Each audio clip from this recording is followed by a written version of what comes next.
이 대답이 예수한테 나온 거예요. 가이사의 것은 가이사에게, 하느님의 것은 하느님에게 라고 대답을 해서 이렇게 얘기하니까 뭐라고요? 양쪽이 다 예수에게 기대했던 대답이 뭐였어요? 세금을 바쳐야 되느냐 말아야 되느냐, 어느 쪽이 대답을 하든 예수를 처단을 하려고 했는데 작전이 실패로 돌아갔죠. 그렇게 대답하니까 황제의 것은 황제에게 바치고 가이사의 것은 가이사에게, 하느님의 것은 하느님에게 라고 얘기를 했어요.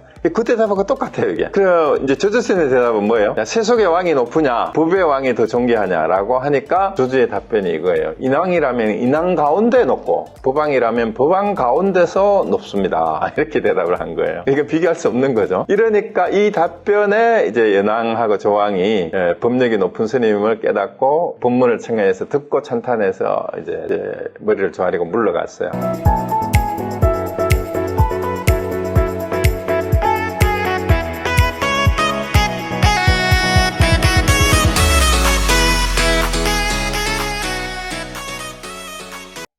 이제 본문 다시 봅니다. 이제 20페이지 밑에. 그사여 당신의 병은 가히 참을만 합니까? 이제 아프다 하고 지금 안 왔잖아. 아프다 하고 안 오니까 여러 제자들하고 보살들을 다 부처님 앞에서 뭐 한 거예요? 이제 속된 말로 하면 다 쫑코를 주게 한 거잖아. 다 꼰대짓을 해가지고, 사실은 유막에서 꼰대예요. 그죠? 모든 제자들이나 보살들이 지나가다가 만나기만 하면은 그거는 참된 수행이 아니다. 그거는 참된 참선이 아니고 그건 참된 보시가 아니고 다 지적질을 하니까 누가 이 말을 만나려고 그러겠어요. 다 도망가지. 그런데 야 그렇게 했으니까 이제 문수가 얘기하는 거예요. 당신이 병을 핑계대고 안 오니까 여기 따라온 수많은 사람들이 부처님한테 전부 다 쫑코를 먹어서 이제 문병 오는 일을 감당을 못 해가지고 내가 이렇게 왔는데 내가 이제 묻겠다 이 말이죠. 왜 아프냐 이 말이야. 병은 감히 참을만 합니까? 치료에는 차도가 있느냐? 더 심하지는 않느냐? 세종께서 은근히 물으시기가 한량이 없습니다. 그 이제 부처님 핑계를 대는 거예요. 부처님이 걱정하시기를 참을만 한지 차도가 있는지를 물으셨습니다. 그사여 이 병은 이제 여기에 이제 질문의 핵심이에요. 어디서 왔으며 병이 어디서 생겼냐 이 말이에요. 병이 왜 생겼고 그 병이 생긴 것이 얼마나 오래되었고 도대체 언제 없어지니까, 언제 낫느냐 이 말이에요. 언제 멸합니까? 이걸 물으러 온 거예요. 당신 병이 왜 생겼고 얼마나 오래됐고 언제 멸합니까? 자, 이건 따지는 것이기도 하지만 결국은 따라온 대중들에게 이 질문을 해서 유막의사의 답변을 통해서 이 병에 대해서, 이 중생의 병이 결국은 이 세상에 있는 모든 중생들이 괴로워하고 고통받는 게 그의 병이잖아요. 그 고통으로부터 왜 고통이 생겼고 우리가 살아가는 우리 중생들이, 그리고 이 고통을 어떻게 언제 소멸할 수 있는지 그 답을 유막의사가 당신이 해라 이 말이에요. 이제 그 질문을 이제 하는 거죠. 그러니까 유마일이 말했어요. 이거는 기초교리하고 살 똑같아요. 괴로움이 병이 어디서 왔어요? 어리석음 때문에 애착이 있고 그리하여 나의 병이 생겼으며, 이게 이제 중생의 병이에요. 중생이 아프니까. 일체 중생이 병들었으므로 나도 병들었거니와 만약 일체 중생이 병이 나으면 나의 병도 나을 겁니다. 언제 낫느냐고 물었으니까 일체 중생의 병이 나으면 나도 낫는다. 왜냐하면 보살은 중생을 위하여 생사에 들었나니 생사가 있음에 병도 있거니와 만약 중생이 병을 여의었을진데 곧 보살도 다시 병들지 않을 것입니다. 자, 여기에서 보살이라는 그 캐릭터를, 보살이 어떤 사람인가를, 이제 역할을 분명하게 드러내는 거예요. 보살은 중생이 있기 때문에 중생을 위하여 중생의 모습으로, 중생과 똑같이 생사윤회하는 모습으로 이 땅에 온 거예요. 그러니까 생사가 있으니까 병이 있다는 거예요. 생사가 있으니까. 누구에게? 중생에게. 생사는 원래 없는데 중생이 이미 남이 있으니까, 죽음이 있어야 되니까 병이 있어서 죽게 되는 거예요. 만약 중생이 병을 여의었다는, 병을 떠났으면 이 말이죠. 보살도 다시 병들지 않는다. 그래서 보살은 바로 중생을 구제하기 위해서 중생의 모습으로 온 사람이라는 것을 이렇게 표현하는 거예요. 비유컨대 장자에게 오직 한 아들이 있어서 그 아들이 병들면 부모 또한 병들며 만약 아들의 병이 나으면 부모 또한 나을 겁니다. 저 부모들 마음이 그렇죠. 보살도 이와 같이 와서 모든 중생을 아들과 같이 사랑하느니 중생이 병들면 보살도 병들고 중생의 병이 나으면 보살도 나을 것입니다. 또한 나의 병이 어디서 일어났는가 질문하셨는데 보살의 병은 바로 대비에서 일어난 것입니다. 자, 이거 이제 그러면서도 중생의 병과 보살의 병의 차이점을 분명하게 얘기를 해줍니다. 자, 중생의 병은 어디에서 왔어요? 어리석음과 애착에서 왔어요. 어리석은 애착에서. 근데 보살의 병은 중생이 아파하는, 괴로워하는 그것을 보고 그 중생이 괴로워하는 것을 건져주려는 마음에서 보살은 병이 왔다라는 거예요. 그게 대비심이에요. 보살의 병은 바로 대자심이 아니고 대자비심이 아니고 대비만을 쓰는 이유가 자는 뭐라 그랬죠? 자는 중생이 기뻐하는 모습을 보고 나도 기뻐하는 거예요. 근데 비심은 중생이 힘들고 괴로워하고 고통스러워하는 것을 없애주려는 마음이 비심이에요. 그러니까 보살이 마음이 아픈 거는 왜 마음이 아파요? 중생들이 아파하는 그 마음을 없애주려는 것 때문에 내 마음이 아프다. 그 부모의 마음하고 똑같은 거예요. 그게 그래서 대비심에서 보살의 병이 생겼다라고 얘기를 한 겁니다. 재밌죠? 그럼 여기까지는 별 문제가 없죠? 그래서 그 해설을 보면 213페이지 밑에서 한 7, 8대쯤 보세요. 거기가. 이제 하여튼 중생은 어리석음과 애착이라는 전도된 망상 때문에 병이 생겼는데 보살은 이제 그 대비심에서 생겼는데 그 밑에서 한 7, 8대쯤에 보면 이런 말이 나와요. 일체 중생의 병근이 멸한즉 나의 병도 또한 멸할 것이다 라고 하네. 곧 병의 원인은 사람으로부터 생긴 것이요 스스로 생긴 것이 아니며 병은 사람으로 말미암아 멸하며 스스로 멸하는 것이 아니다. 왜냐하면 보살이 중생을 위하여 생사에 들었거니와 이미 생사에 들었으면 반드시 병이 있을 것이니 병이 없으면 생함도 없고 죽음도 없는 까닭이다. 이 부분을 잘 이해를 하셔야 돼요. 그래서 불교의 입장에 병은 원래 없다예요. 왜? 사실은 불생불멸이기 때문에 병은 어디서 온 거예요? 생사가 있기 때문에 병이 있는 거예요. 또 병이 있기 때문에 생사가 있어요. 그래서 병은 원래 없는 건데 병에 원래 없는 건데 생사에 들기 때문에 병이 있을 수밖에 없다. 생사에 들었기 때문에 병이 있을 수밖에 없다. 그의 말이에요. 그래서 병은 스스로 그 자체에 존재하는 게 아니에요. 어디에 있어요? 사람이 없으면 병이 있습니까? 사람이 없으면 병이 없으니까 내가 없으면 병이 없어요. 그래서 결국은 이 무아사상의 내용이 이렇게 확대된 것뿐입니다. 내다, 내가 있다. 그 다음에 중생이 있다. 아상과 중생상이라는 것이 있기 때문에 거기에 병이 생겨버린 거예요. 그래서 결국은 아상과 중생상, 내가 있다라는 생각, 생사가 있다라는 생각이 없으면 병은 끼어들 여지가 없습니다. 핵심이 그겁니다. 생사가 원래 없다. 그럼 생사가 원래 없었다면 병도 원래 없어요. 병은 왜 고칠 수 있느냐? 병을 어떻게 고치느냐? 불교에서 병을 고치는 방법은 뭐예요? 병이라는 것이 생사에서 왔고 생사는 어디에서 왔어요? 내가 있다라는 생각에서 왔기 때문에 아상을 떨치면 병도 없어요. 내가 없는데 병이 있을 수가 없죠. 자, 일단 그렇게 해놓고 또 봅시다. 자, 그 다음에 그리고 이제 214페이지에 분명하게 그 해설 마지막 부분에 그 얘기가 나오죠. 보살이 중생과 함께 병들지만 병근은 곧 다르다. 병의 뿌리가 다르다. 그래서 원인이. 그 보살은 어리석음과 중생은 어리석음과 애착 때문에 병이 생겼지만 보살은 어디서 생겼다고요? 중생들에 대한 대비심에서 병이 생겼다. 이렇게 합니다. 자, 그 다음에 또 문수가 또 말합니다. 그사여.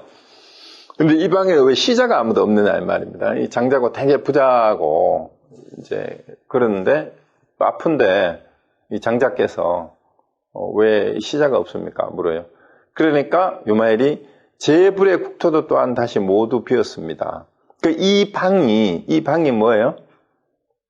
그사가 있는 방인데 그사가 어떤 사람이에요? 모든 신통을 다 갖추고 이미 부처와 다름없는 경지에 있는 사람이기 때문에 이렇게 얘기해요. 제불의 국토도 또한 모두 다시 비었습니다.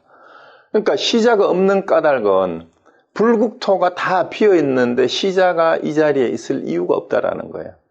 시자가 따로 있을 필요가 없어요. 불국토 또한 비어있는데. 그러니까 비었다라고 하니까 이제 비었는 걸 가지고 이제 정면 승부를 합니다. 이제 유마가 비어있다라는 게 뭐냐고 물어요. 묻되 어째서 비었습니까? 불국토가 다 비어있다라 얘기를 하니까 여기에 번역을 비어있다는 것도 또한 비었습니다라고 이렇게 했는데 이거를 이렇게 번역하기보다는 제가 이걸 다시 보여드릴게요.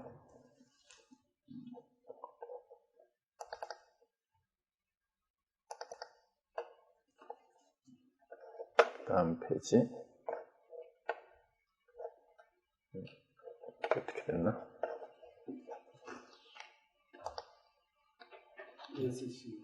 네? 여기 됐죠? 요거. 여기 보시면, 요 부분이 한문 원문이 요거예요. 문수사리 거사시어 이방언, 여기, 시자가 왜 없습니까? 그러니까 유마헬이 언, 불국토 역시 또한 비어있기 때문이라고. 요게, 이제 다시 또 묻기를, 어째서, 이 말이에요. 무엇 때문에, 어째서 비었느냐 하니까 답, 200이 200. 공으로서 공합니다. 이 말입니다. 공하기 때문에 공하다. 이 말이에요. 공하기 때문에 공하다. 요게, 근데 여기서는 비어있다는 것도 또한 비었습니다. 이렇게 약간 의역을 했는데, 이게 빔으로서 비었다라는 직역을 하면 그렇게 되는데, 이게 답이, 이거는 사실 답할 필요도 없는 말이에요. 어째서 비었습니까? 하니까, 어째서 비었기는 비어있는 그 자체지. 그냥 이 말입니다, 이게. 비어있는 것으로 비었다. 이 말이에요. 이해가 되시죠? 비어있다는 것도 또한 비은 게 아니라, 비어있는 그 자체로 그냥 비었다. 이 말이에요. 이 공공은. 공으로서, 빈 것으로서 빈 거지. 그 영어책에 보니까요. They are empty because of empty. 이렇게 되어 있어요. 그냥 비었기 때문에 빈 거다. 이렇게 얘기하는 거예요. 그래서 이제 다시 이제 우리 교재도 같이 봅시다. 그런데, 이 공공인데, 다시 비어있는 것을 어떻게 공으로 씁니까? 근데, 자, 여기서 지난번에도 그 말을 했죠. 있다, 없다라고 얘기를 하는 순간, 자, 아무것도 없어요. 아무것도 없죠? 아무것도 없는 거를 한자로 한마디로 무라고 하는데, 아무것도 없는 걸 무라고 하는 순간에 뭐가 생겨요? 무라고 하는 게 생겨버리잖아. 그렇죠? 아무것도 없다 하면 없다는 게 생겨버려요. 우리 말장난이 아니고 실제로 그렇습니다. 그때 비었다, 공이다라고 하니까 공이 생기잖아. 근데 이 공을 어떻게 사용하냐 이 말입니다. 이 공이라는 말을 어떻게 쓰냐 이 말이에요. 진짜 비었다면 비어있는 것을 어떻게 비었다라고 사용할 수 있느냐, 할 수 있느냐 이 말이에요. 공을 어떻게 사용하느냐 이렇게 얘기를 합니다. 그러니까 유마가 답을 합니다. 분별함이 없는 공이기 때문에 공입니다. 자, 이 말을 할 수 없이 할 수밖에. 왜냐하면은 분별함이 없다라는 건 뭐예요? 비었다, 비지 않았다라고 분별할 수 없는 공이다 이 말이에요. 그러니까 있다, 없다라고 하는데 있다, 없다라고 규정할 수 없는 없음이기 때문에 있음과 없음을 떠난 있음의 반대말로 없다는 말이 아닌 것처럼 요 공이라고 하는 것도 그 말이에요. 불공과 공을 분별하는 공이 아니기 때문에 진짜 공이다 이 말이에요. 그래서 이제 지난번에 은혜의 한계이기도 해요. 참으로 없으면 없다는 말도 못하는 법입니다. 라고 이제 얘기를 했잖아요. 이제 그 의미를 잘 생각하시면 됩니다. 그래서 분별함이 없는 공이기 때문에 공입니다. 이렇게 했어요. 그 다음에, 근데 분별함이 없다고 얘기하니까 문수가 또 물어요. 공을 어떻게 분별할 수 있습니까? 이렇게 또 묻습니다. 공을 어떻게 분별할 수 있습니까? 그러니까 이제 여러분이 이게 요 문수하고 유마의 문답을 잘 보시면 거의 선문답 같고 이제 무협지로 말하면 진검승부예요. 그 상대방의 말의 약점이 하나라도 드러나면 그 말하는 걸 잡고 그대로 그냥 전곡을 찔러서 들어가는 진검승부를 하는 그런 상황이에요. 그러니까 공을 어떻게 분별할 수 있습니까? 이렇게 얘기를 하니까 분별도 또한 공입니다. 이 말은 뭔 말이에요? 분별할 것도 원래는 없다 이 말입니다. 분별도 또한 공이다. 이게 여기 보면은 꼭 중론의 얘기하고 아주 비슷해요. 중론에서 중론의 저자는 누구죠? 유마거사잖아요. 유마거사가 아니고 용수대사인데, 용수대사가 이제 재행무상이라고 만약에 얘기를 하면, 재행무상이라고 하는 그 말도 무상해야 되는데, 그렇다면은 재행무상이라는 말 자체는 재행무상이라는 말이 위배되는 거 아니냐라고 이제 반박하는 사람들이 이제 논박을 하니까, 용수가 대답하는 게 그거죠, 그죠? 그 말조차도 또한 무상하다라고 이렇게 얘기를 합니다. 분별도 또한 공이다라고 얘기한 거 똑같죠? 자, 그래서 공을 마땅히 어떻게 구할 수 있느냐? 분별도 그렇다면 자꾸 공공하는데 공을 어떻게 얻을 수 있느냐? 공을 어떻게 알 수 있느냐 이 말이에요. 공을 정말로 공이라면 공을 어떻게 구할 수 있느냐? 왜 이 말을 하느냐 하면 이미 공이라는 말을 했기 때문에 공이 뭔데라고 공을 어디서 얻느냐? 공을 어떻게 확인하느냐? 이렇게 이제 다시 물고 들어가는 거죠. 자, 그런데 여기서 반전이 일어나요. 공을 어디서 진짜 우리가 공이라는 걸 어디서 알 수 있냐 이 말이에요. 어떻게 구할 수 있느냐 이 말은 어디서 구하느냐 어떻게 구할 수 있느냐 똑같은 말인데 답하여 가로다 이게 누구의 답이에요? 유마의 말이죠. 마땅히 62견 가운데서 구할 수 있어요. 여기서 이제 또 헷갈리는 거예요. 62견이라는 거는 뭐냐 하면은요. 62견을 먼저 설명을 드릴게요. 잘못된 견해 32가지, 62가지라는 뜻이에요. 잘못된 견해. 그러니까 62가 뭐 어디서 나왔느냐 하면 우리가 오온이 있다라는 생각이 있죠. 그죠? 색수상 행식이 오온의 각각에 대해서 있다, 없다, 있는 것도 아니고 없는 것도 아니다. 있기도 하고 없기도 하다. 라는 견해를 가지는 네 가지를 합하면 곱하면 어떻게 돼요? 색수상 행식이 있다, 없다. 있기도 하고, 없기도 하고. 있는 것도 아니고, 없는 것도 아니고. 하여튼 이 네 가지 견해잖아요. 여기 4견은. 있다는 견해, 없다는 견해, 있는 것도 아니고, 없는 것도 아니다는 견해. 있으면서도 있는 것도 뭐예요? 있기도 하고, 없기도 한 견해. 라고 각각 오온에 대해서 하는 이 견해가 전부 다 잘못된 견해라는 거예요. 그게 20가지죠, 그러면은. 오온 곱하기 네 가지 견해가. 그럼 20가지인데 이걸 과거, 현재, 미래에 또 곱하면 어떻게 돼요? 20가지가 60가지가 되잖아. 과거에 있었다, 없었다. 지금 있다, 없다. 미래에 있을 것이다, 없을 것이다. 이렇게 해요. 그러면 60가지가 돼. 60가지에다가 또 전체적으로 단견과 상견. 이거는 뭐예요? 단견이라는 것은 원래는 정신과 육체가 둘이냐, 하나냐. 이제 육체가 멸하면은 정신도 멸한다라고 보는 게 단견이고, 육체는 죽어도 영원히 정신은 있다라고, 존재한다라고 하는 게 상견인데, 요거 두 개를 더해서 62견이라고 하는데, 사실 이 숫자가 중요한 게 아니라, 이 외도들의 견해나 잘못된 견해라는 뜻이에요. 잘못된 견해, 62가지. 자, 그런데 공이 어디 있대요? 근데 이 잘못된 견해는 전부 다 뭐예요? 공이 아니라 분별하는 견해잖아요. 분별이거든. 이 전부 다 62견이라고 하는 것은, 자, 62견은 다른 말로 얘기하면 뭐예요? 분별하는 거잖아요. 있다, 없다, 뭐, 있는 것도 아니고 없는 것도 아니다라고, 과거, 현재, 미래, 단견, 분별하는 건데, 공이 어디에 있습니까? 라고 물으니까, 공이 분별하는 가운데에 거기에 있다라고, 이렇게 얘기를 하는 거예요. 분별도 공이라고 앞에 얘기를 했잖아요. 그죠? 그래서, 우리가 생각하기에, 그러면은 사실은 반야신경의 내용으로 되돌아가 보면은 오온 가운데 대표적인 게 뭐예요? 색이잖아. 그러면 색즉 시공, 공즉 시색은 이미 여러분이 알잖아요. 그 수상행식도 역부여시라 했잖아. 그럼 그거를 사견으로 따지든 삼세를 따지든 간에 색즉 시공 말하면은 이 얘기는 그러면은 공은 어디에 있습니까? 색즉 시공이다. 이렇게 대답하는 거랑 똑같아요. 64견에 있는 거다. 이렇게 말하는 거다. 이해가 되죠?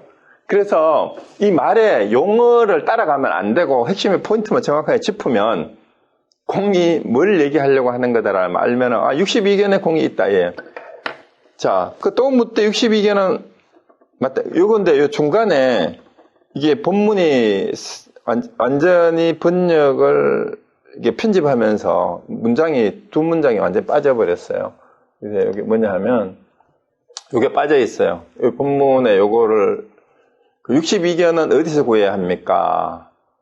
하는 질문에서부터 마땅히 모든 부처님들께서 해탈하신 곳에서 구해야 합니다. 부처님들의 해탈은 어디에서 구해야 합니까? 일체 중생의 마음가짐 심행에서 구해야 합니다. 요 두 줄이 두 문장이 빠졌어요. 본문에 우리 번역하는 데에서 요거 삽입해야 됩니다. 아마 편집하는 과정에 빠진 것 같아요. 여기까지는 책에 있죠. 62견은 어디서 구해야 합니까? 요거는 있잖아요. 62견은 마땅히 62견 가운데서 구할 수 있습니다. 요거는 했고, 자 그렇다면 62견은 어디서 구하느냐 이 말이에요. 그러니까 또 거꾸로 어디로 가요? 공이 분별이고 이게 분별인데 이 62견을 한마디로 한 글자로 쓰면 뭐가 돼요? 색이죠, 색. 두 글자 쓰면 분별이고. 그러니까 공을 어디서 구하느냐? 색에서 구하지? 이렇게 얘기를 한 거예요. 색에서 구하지? 62견에서 구하지? 이 말하고 똑같은 거예요. 자, 그러면 그 다음에 그럼 62견은 어디서 구합니까? 그 색은 어디서 구합니까? 하니까 여러 부처님이 해탈한 곳에서. 자, 이게 너무 웃기잖아요. 그게 뱅뱅 도는 것 같아. 그러니까 여기서 색은 어디서 구하느냐 하니까 부처님이 해탈한 장소가 어디예요? 부처님이 해탈한 곳이 따로 있습니까? 없습니까? 부처님이 해탈한 장소가 공이에요. 다시 여기서 구하지라고 결국은 또 되돌리는 거랑 똑같습니다. 색즉시공, 공즉시색이라고 말하는 거하고 똑같아요. 그러니까 마땅히 모든 부처님들 것을 해탈하신 곳에서 뭘 구해요? 62견을 구해야 된대요. 근데 이 말이 엄청 모순이죠? 부처님이 해탈을 어디서 했대요? 62가지 잘못된 견해에서 해탈을 했대요. 이 말이 맞습니까? 틀립니까? 논리적으로도 말이 맞아요. 왜? 해탈은 어디에서 벗어난다라는 뜻이잖아요. 해탈은 어디에서 벗어나요? 뭔가 속박되고 구속되고 잘못된 묶여있는 곳에서 벗어나는 게 해탈이잖아.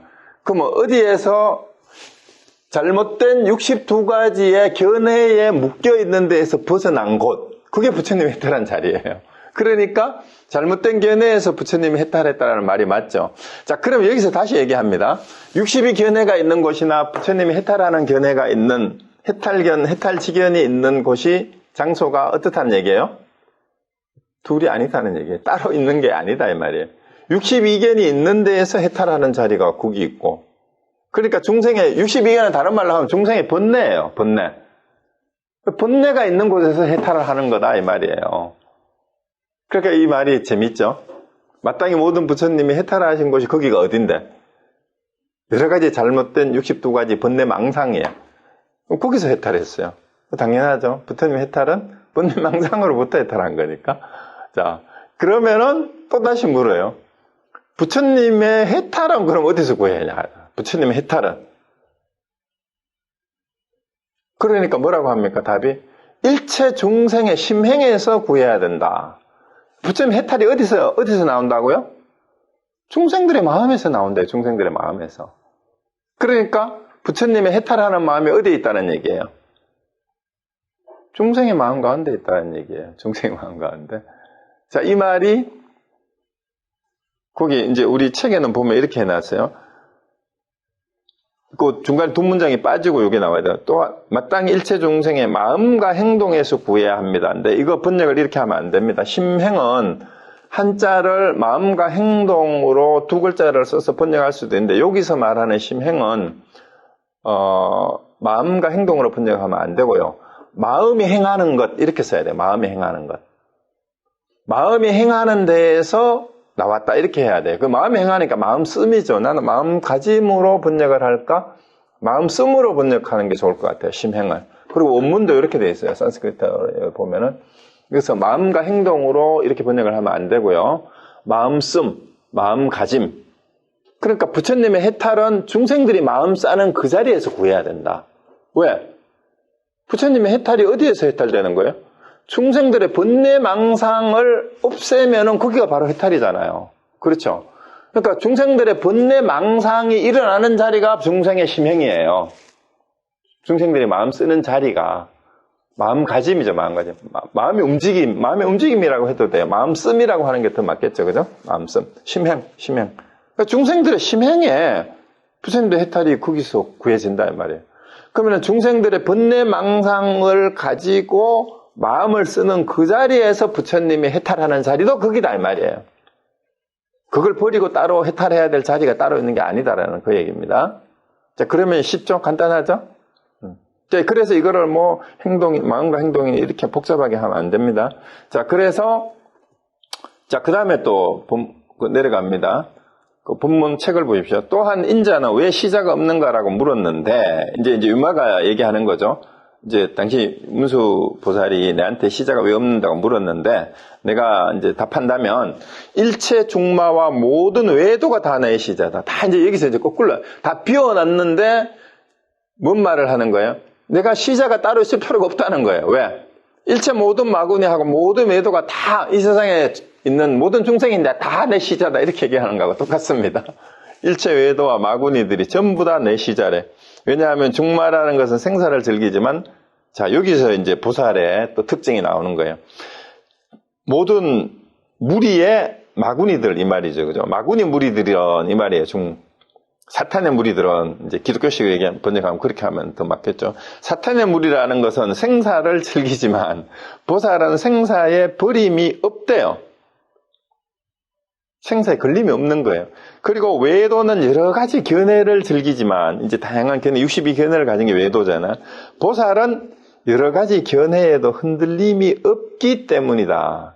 자, 그래서 보살은 마구니들은 생사를 즐긴다라고 얘기했는데 사실은 생사윤회를 하는 가운데에 있는 욕망들을 즐기는 거예요. 자, 우리가 태어나는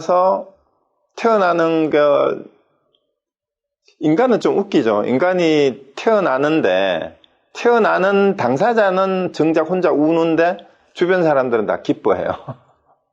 근데 죽을 때는 어떻게 됩니까? 죽을 때 죽는 사람 아무 말 없이 가는데 주변에 있는 사람들은 또 다 울어요. 근데 마구니가 생사를 즐기는 거는, 이제 태어났을 때는 태어났다고 기뻐하고, 남이 잘못돼가지고 죽는 걸 보면 기뻐하는 게 그게 마구니거든. 그러니까 생사 속에서 자기 욕심대로, 하는 거를 즐긴다, 이 말인데, 보살은 뭘 한다는 얘기예요? 생사에 버림이 없다라는 얘기는 태어날 인연이 되면 태어나고 죽을 인연이 되면 죽는데, 거기 어디에도 생사를 버림이 따로 없다라는 얘기예요. 인연 따라 중생의 몸으로 오기도 하고 또 중생의 몸을 받았으니까 당연히 죽기도 하는 게 그게 보살이라는 거예요. 생사를 버리지 않아요. 자, 생사를 버리지 않는다는 말이 뭔 말이에요? 지금 우리가 살고 있잖아요. 지금 유망을 공부하고 지금 제가 얘기하고 여러분 듣고 있는 것도 지금 생사를 하고 있는 거잖아. 이거를 떠나서 따로 이걸 버리고 따로 공부할 게 따로 없어요. 따로 깨달을 게 따로 없어요. 여러분이 또 공부를 안 할 때도 마찬가지예요. 집에 가서든 직장에서든 찌지고 뽑고 싸우는 그걸 떠나서 따로 깨달음의 진리의 세계가 따로 있지 않아요. 그 얘기예요. 그 생사를 버리지 않는단 말은 보살은 그렇다는 말이에요. 그리고 여러 가지 다양한 견해가 이제 외도들은 62가지 견해를 대표적인 견해를 내세우면서 그거를 자기 주장을 하면서 자기 말이 맞다라고 내세우지만 이 말입니다. 그런데 보살은 뭐예요? 그런 여러 가지 견해를 들어도 그 어떤 견해에도 솔깃하거나 따라가거나 그렇지 않는다 이 말입니다. 그래서 여러 가지 견해에도 흔들림이 없다. 그 말입니다. 그래서 이제 풀이는 이렇게 보면은 이제 보시면 됩니다. 그래서 본부의 지혜는 여러 가지 분별해서 생기지만, 근데 사실은 이제 그 일체 무상하다라고 얘기할 때 상이 모양이 없다라고 얘기하던 고정된 무상, 항상 상자를 쓰든 모양 상자를 쓰든 무상을 관하고 무상을 관하는 지혜가 있는 사람은 그거를 분별하지 않아요. 그런데 이제 분별 없는 지혜 이런 것을 여기에 이제 그 얘기를 쭉 이제 설명하는 게 있습니다. 자, 그래서 여기서 공을 분별하는 거하고 분별은 또 어떻게 할 수 있는? 분별도 또한 공이다. 공을 어디서 구하느냐? 다양한 외도들의 잘못된 견해에서 공을 구할 수 있고, 그러면 62견은 어디에 있느냐? 부처님이 해탈을 하는 데에서. 부처님 해탈은 중생들의 마음 쓰는데, 그게 그러니까 이 얘기도 결국은 불이법이죠. 중생들이 마음 쓰는 번뇌망상하는 자리나 부처님들이 해탈하는 지혜의 자리나 그 자리가 그 자리다. 둘이 아니다는 얘기예요. 그게 있으니까 해탈도 되는 거다 이 말입니다. 자, 그 다음에 또 넘어가 봅니다. 자, 이제 이 중간에는 한번 읽어보시면 돼요. 그리고 이제 126페이지 그게 우리가 하도 공부했는 분들은 이제 나오는 방아착이라는 화두가 거기 나오죠. 본래 무일물인 216페이지 그 해설 부분, 제일 위에 부분. 본래 무일물이지만 오히려 본래 무일물이라는 것이 있으니 만약 마음에 두어 분별함이 없다면 본래 무일물도 바로 공인, 즉 본래 무일물의 공도 또한 공하여 자체가 없다. 자, 이거 알아야 돼요. 이 본래 무일물이라는 말 어디서 나왔어요? 육조해능대사의 개송이잖아요. 신수의 개송에 대해서 이제 부지런히 쓸고 닦아야 된다. 마음은 이제 그 몸은 맹경되고 그 마음은 거울과 같아서 이제 때때로 먼지를 쓸고 닦아라 하는데 이제 그 해능대사는 본래 한 물건도 없는데 어디에 쓸고 닦을 것이, 털고 닦을 것이 있느냐 해서 본래 무일물이라 그랬죠. 근데 이 개송에 대해서 화두가 있다 그랬습니다. 전에도 말씀을 드렸는데, 무일물에 때가 묻었다라는 얘기를 여기 지금 설명하고 있어요. 본래 무일물이라 하는 것도 또한 뭐예요? 공인, 즉, 본래 무일물도 바로 공이라면 본래 무일물이다라고 하는 것이 바로 때예요, 때. 그럼 한 생각을 더 한 거죠. 덧붙인 거죠. 근데 그거를 이제 불성상청정이라는 말이나 그 말인데, 언어로 표현하다가 보니까 그 표현하는 것도 공한 걸 아느냐라를 묻는 게 하두는 그렇게 묻는 거예요. 무일물에 때가 묻었다라는 게 뭔 뜻이냐. 자, 그런데 여기 이제 더 하나 재밌는 게, 음양존자가 한 물건도 가져오지 않았을 때는 어떻습니까? 하니까 이제 조주 스님이 내려놓아라 했어요. 내려놓아라. 그럼 뭘 내놓으란 말이야? 한 물건도 가져오지 않았는데. 그러니까 한 물건도 가져오지 않았는데 무엇을 내려놓으란 말입니까? 하니까 조주선사가 그러면 짊어지고 가거라 하니까 음양존자가 크게 깨달았다. 그 주석에 나오죠, 5번에. 자, 이거를 여러분이 아셔야 돼요. 한 물건도 가져오지 않았을 때는 어떻습니까? 내려놔라. 한 물건도 안 가져왔는데 뭘 내려놔요? 그럼 가져가라. 짊어지고 가라. 이걸 아시면 이 유마경을 읽고 이해하는 게 훨씬 편하실 거예요. 얘기하는 게. 자, 그래서 그 다음에 이제 다시 본문으로 갑니다. 217쪽에 문수사리가 말했다. 그사의 병은 어떤 모습을 지녔습니까? 병상을 묻는 거예요. 이제 모양 상자에 서로 상자 써서 유마가 대답을 했습니다. 나의 병은 형태가 모양이 없으므로 가히 볼 수 없습니다. 그러니까 이제 병이 뭐 형태가 어떠냐, 병의 모양이 어떠냐, 병상이 어떠냐 이렇게 물은 거예요. 병의 증세가 어떤가 물은 거죠.